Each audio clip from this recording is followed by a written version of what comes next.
Mark Cuban and other business titans are trying to woo conservative-leaning swing voters to support Kamala Harris. A group of founders and CEOs are launching Business Leaders for Harris.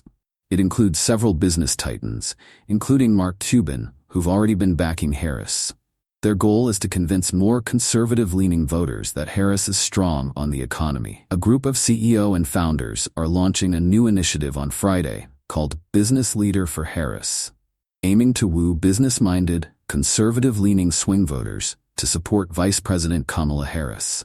The initiative is led by a group of business titans that includes LinkedIn co-founder Reid Hoffman, billionaire investor Mark Cuban, and Netflix co-founder Reed Hastings. It also included local business leaders from across the country, many of whom previously voted for former President Donald Trump.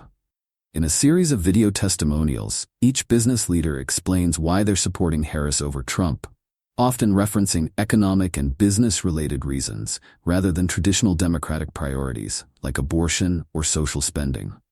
Former Merck CEO Ken Frazier, who left Trump's Manufacturing Council in 2017 over the former president's remarks about a white nationalist rally in Charlottesville, said in his testimonial that Trump's proposed policies clearly will increase the debt and will make it much more difficult for us to deal with the deficit.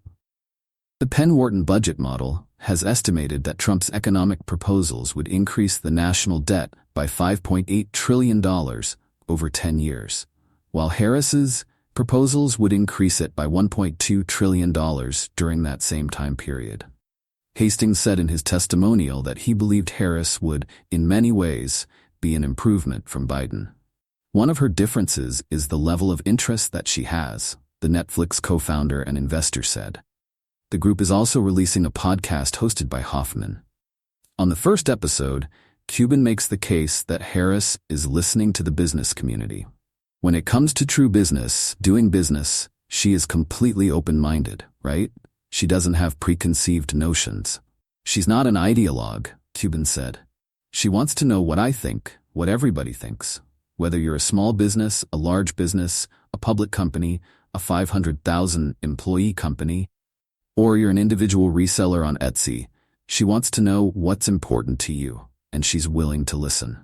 Since launching her campaign, Harris has often sought to cast herself as more business-friendly than Biden.